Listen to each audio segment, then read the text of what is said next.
I knew the soul of the company had flatlined the moment they took the communal coffee grinder off the second floor and replaced it with a pod-based caffeine experience station.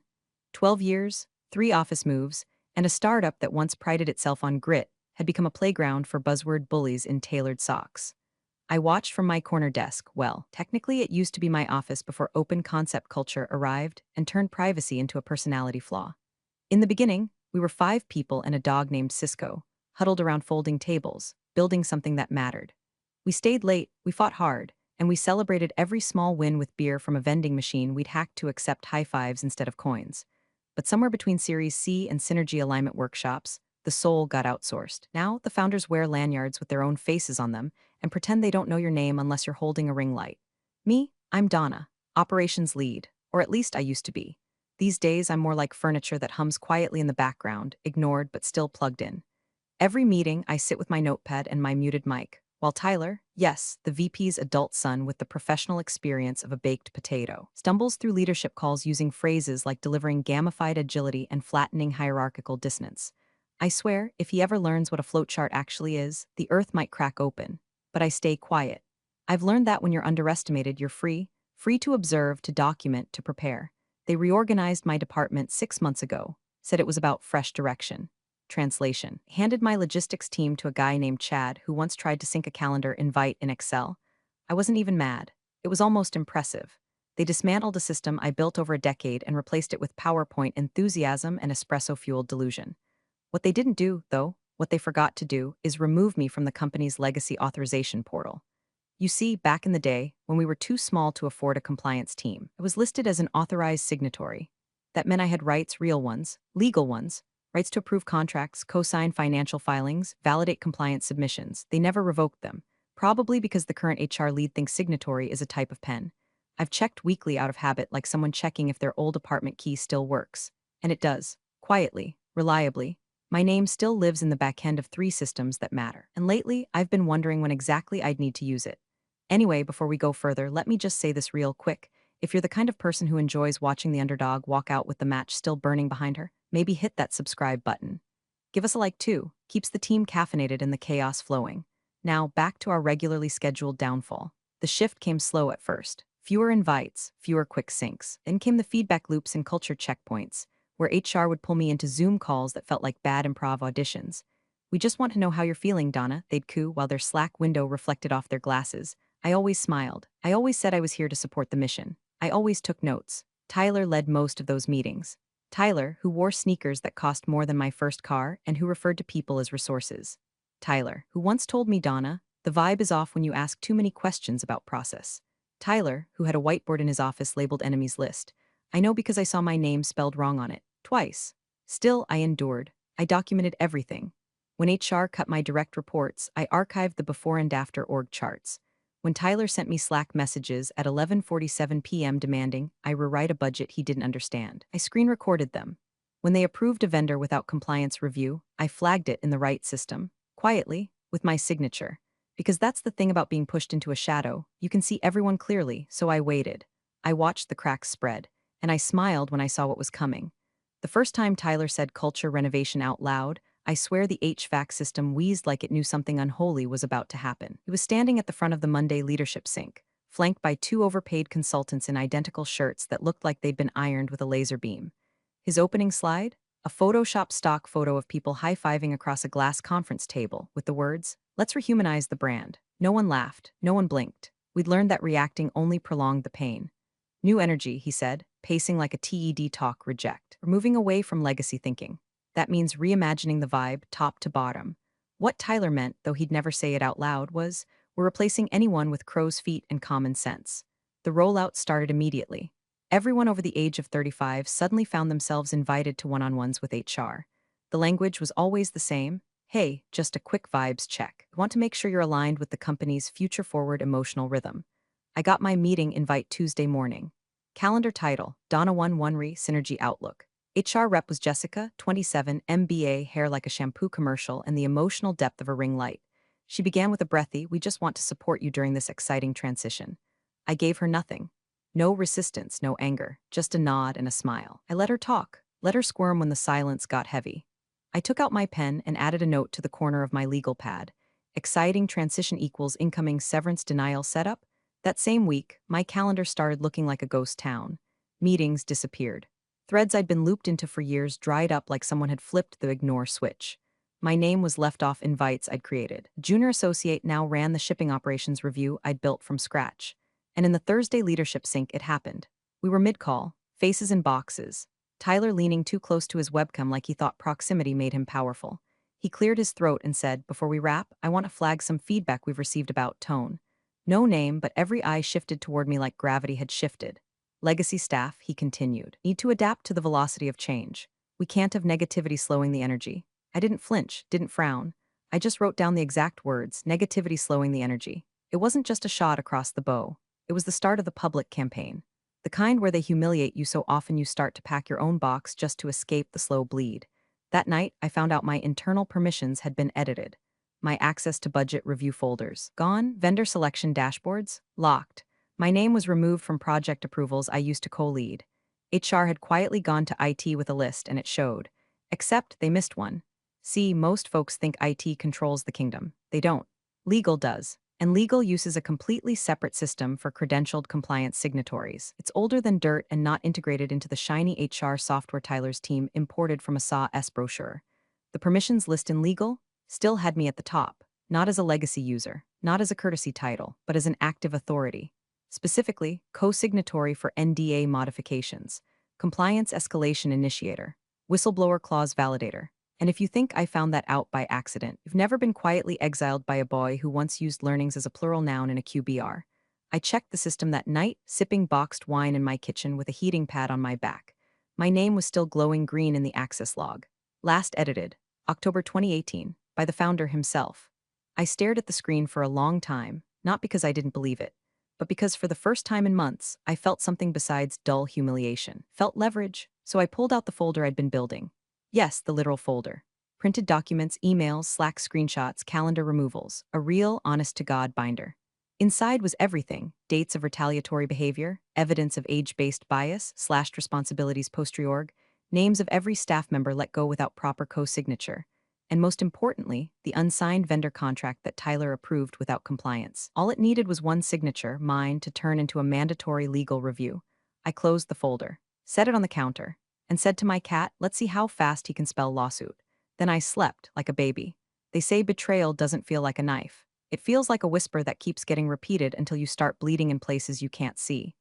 That whisper started in our Tuesday team sync when one of the new performance consultants, Reed, Tyler's fraternity buddy and business casual, slipped in a comment about legacy friction.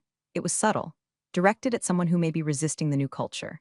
But eyes glanced toward me like they always do when truth and cowardice collide. By Wednesday, it wasn't whispers anymore. It was strategy. Tyler started working the younger leads, building a little militia of loyalty through shared DMs, happy hours, and quick huddles. If you were under 30 and used the word optics in casual conversation, you were suddenly in Tyler's orbit. The narrative? Donna's outdated. Donna's moody. Donna slows us down. One morning, I caught sight of an open Slack thread as I walked past the sales bullpen. How do we escalate blockers from folks who won't evolve with us? The message was from Tyler.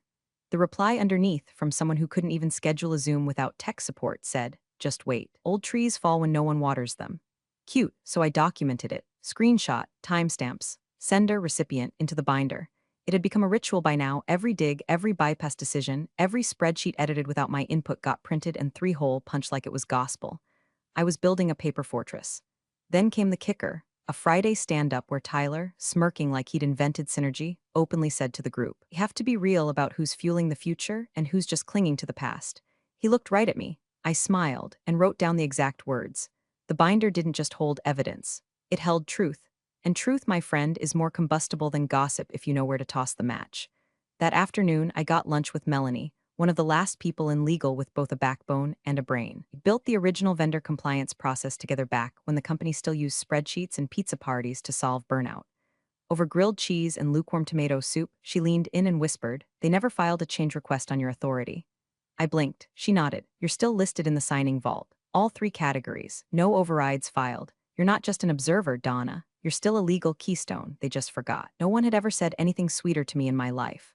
I finished my soup. Went home. Logged in. She was right. Everything was still live. Category 12. Dual signature requirement on NDAs. Category 8. Compliance triggered audit initiator. Category 3. Internal ethics flag cosigner, that last one? The one most people forget exists. It's buried behind 1,000 clicks, and it's never used unless something's really rotten. But if triggered, and co-signed by an authorized signer, it forces legal to open a formal internal review, no matter who it implicates. That night, I clicked it, typed exactly 13 words in the reason box, repeated cultural retaliation and policy violations under unqualified leadership authority escalation. Then I clicked co-sign. System asked, confirm signer identity. I held up my badge to the webcam. System pinged green. Then a line popped up, second signatory required to complete submission. I smiled and sent a secure message to Melanie.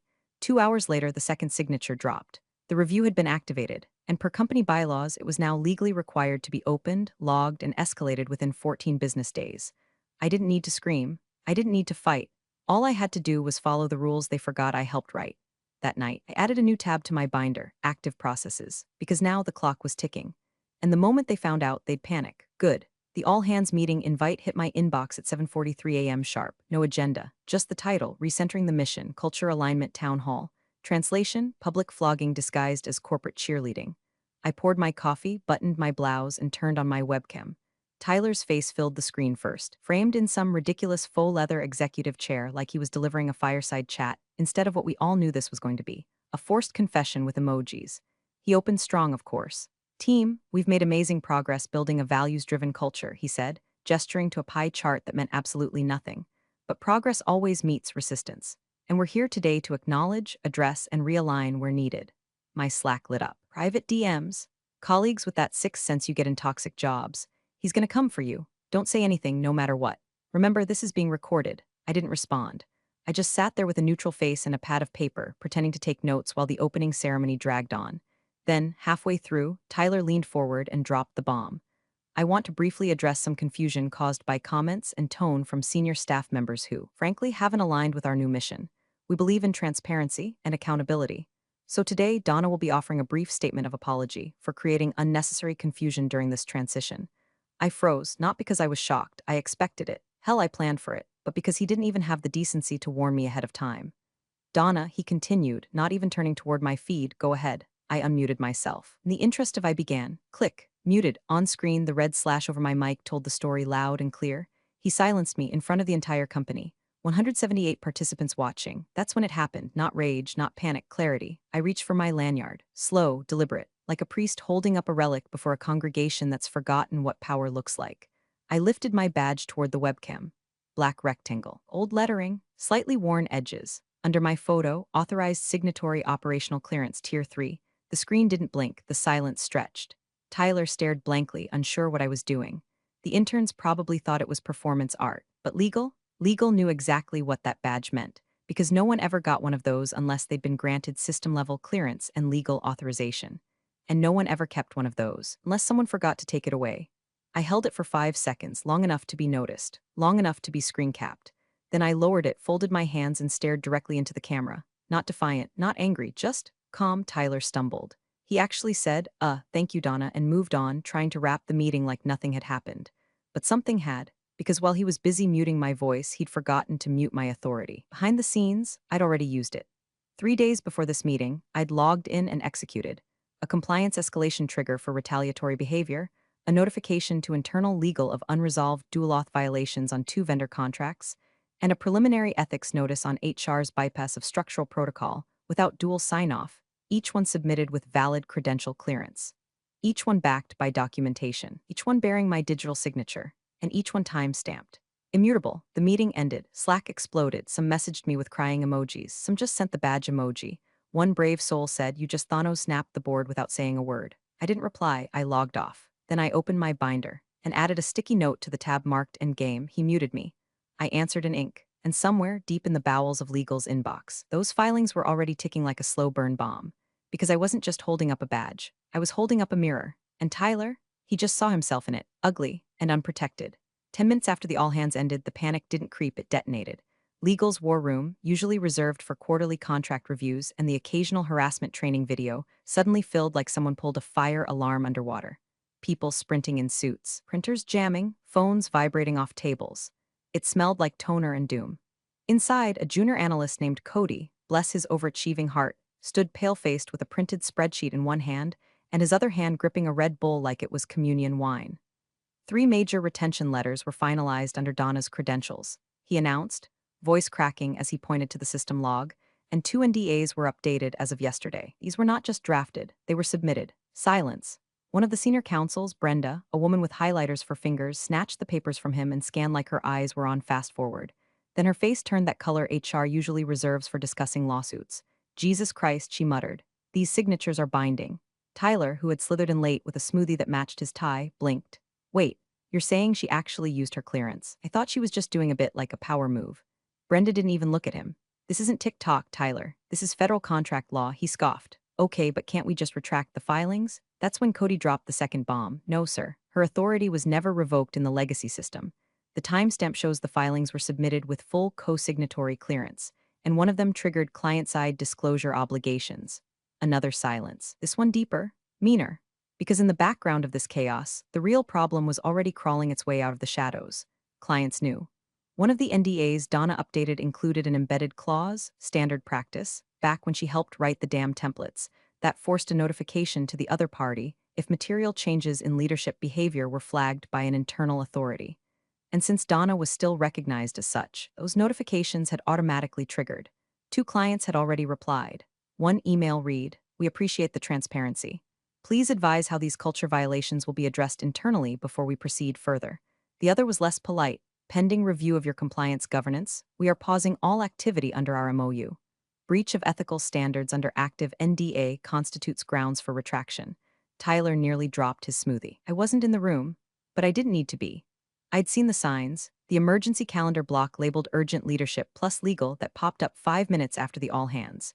The desperate Slack messages flying around from interns trying to figure out what a signatory freeze meant. I knew. I was at my desk, sipping lukewarm coffee, watching the whole company lurch sideways like a carnival ride with a loose bolt. One message came through on my private Slack channel. From Melanie in legal. Just 3 words, they're scrambling now. I replied with a thumbs up emoji and nothing else. Because here's the thing about systems built by people who only half understand power. They never plan for what happens when someone remembers how to use it.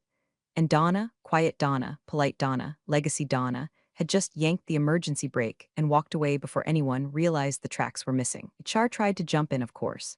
Sent an urgent message to the IT team, immediate access revocation for user, Donna R, clearance level rollback to base, full removal from compliance system. Its response, request denied. Permissions governed by legal vault system, not synced with HRIS. Manual override requires founder-level authorization. Guess who was on a flight to Zurich for a disruption summit? Guess who didn't leave his phone on? Guess who didn't realize he left a live grenade ticking in his org chart? Meanwhile, Cody, now visibly sweating, whispered, "There's more." Brenda sighed, pinching the bridge of her nose. "Jesus, what now?" Cody scrolled to the bottom of the log. She filed a 14-day compliance trigger under Internal Policy Code 7.3, Retaliation Review. If we don't address it, we risk being in default with 3 of our federal vendor contracts. Tyler finally sat down. He looked like a deflated pool toy. "So you're saying I'm saying," Brenda said slowly, "you humiliated someone on camera who held the keys to half our skeleton closet." And she opened the door. I knew they'd try to claw it back, undo the filings, patch the holes. But here's the thing about legally binding digital signatures tied to active compliance roles. They aren't posts, they aren't stories, they can't be deleted, only answered. And now, company had 14 business days to answer to me. Tick, tock. HR came out swinging like they were auditioning for a courtroom drama no one asked for. They flooded inboxes with emails labeled urgent, opened a Slack channel called Clarification on Signing Rights, and trotted out phrases like unauthorized execution and role ambiguity. They wanted it on record that I'd acted outside my current operational scope. Too bad the actual record said otherwise. See, in their rush to shove me out of every meaningful decision, they never bothered to do the one thing that mattered: revoke my signature clearance in the legal vault. Because unlike flashy HR dashboards and workflow widgets, that system runs old school. It's text-heavy, permission-hungry, and requires actual manual authentication from the founder himself to make critical access changes. Which meant when HR filed their little internal reassessment report on me, legal simply ran the approval audit trail, and there it was. Time-stamped, immutable, 4 digital signatures from me, each one verified by the system.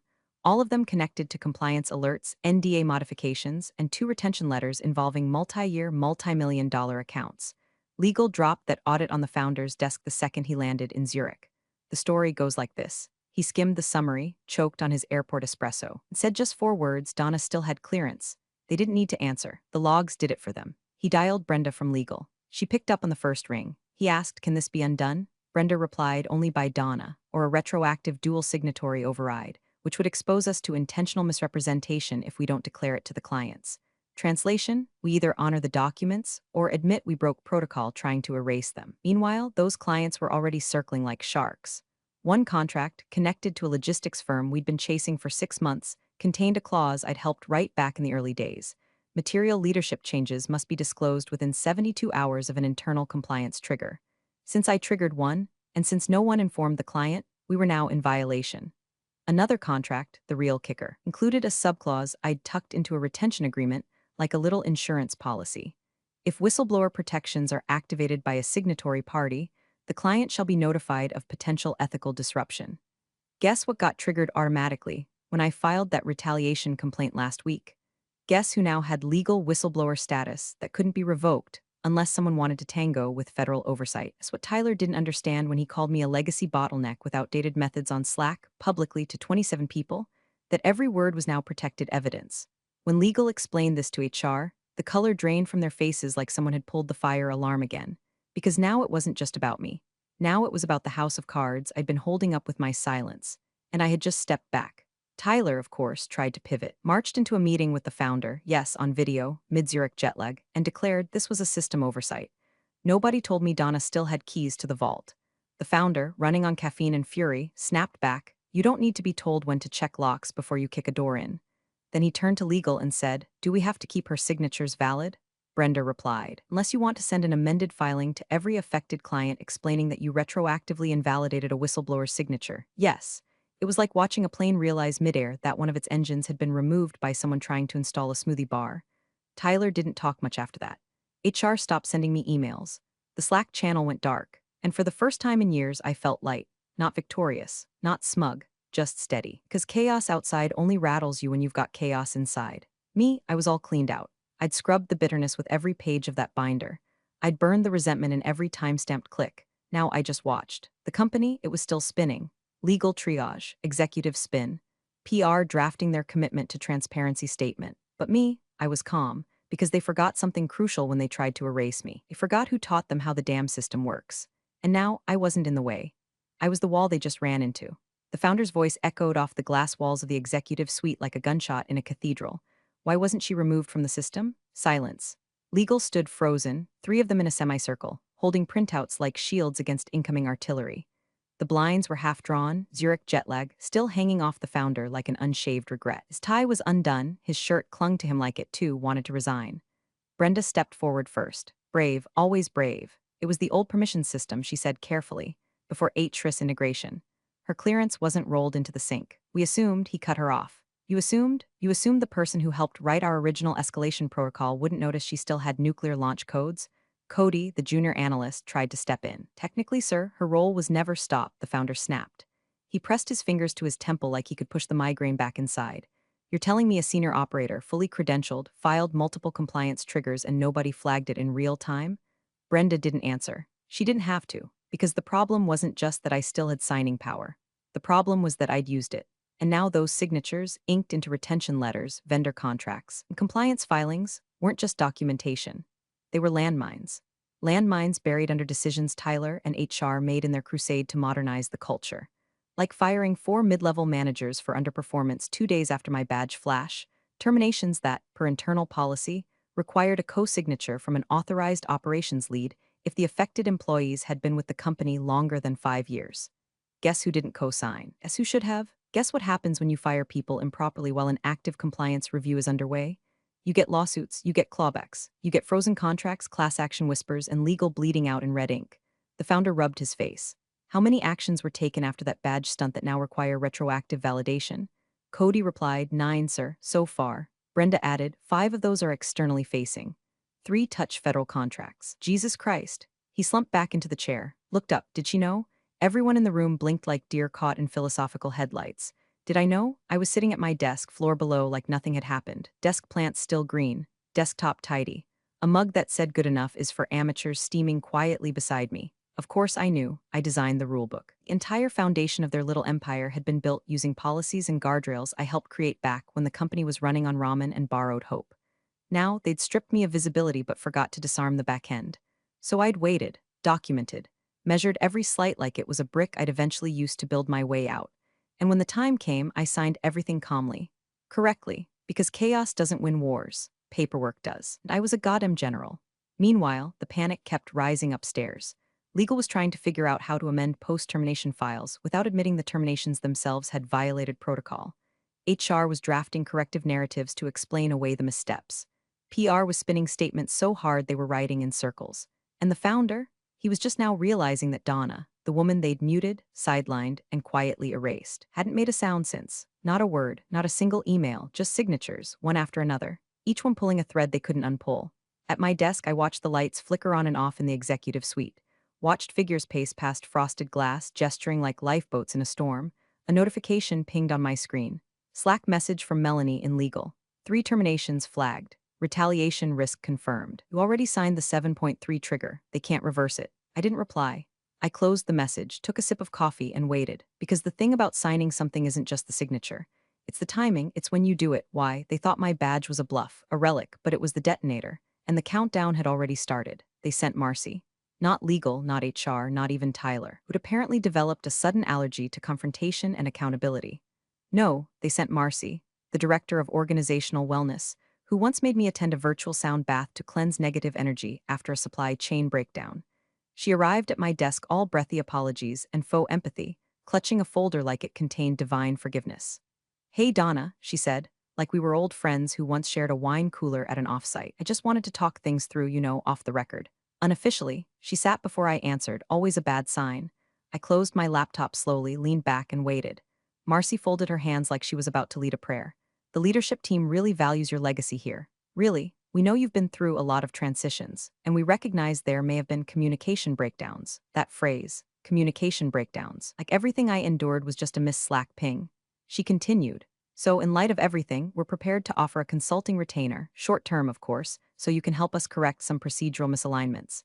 Just to make sure everything's clean and doesn't affect our external relationships. Nothing too involved, very hands-off. Translation, we'll pay you to quietly retract the signatures that are currently stapling our leadership to the wall." I let the silence bloom between us.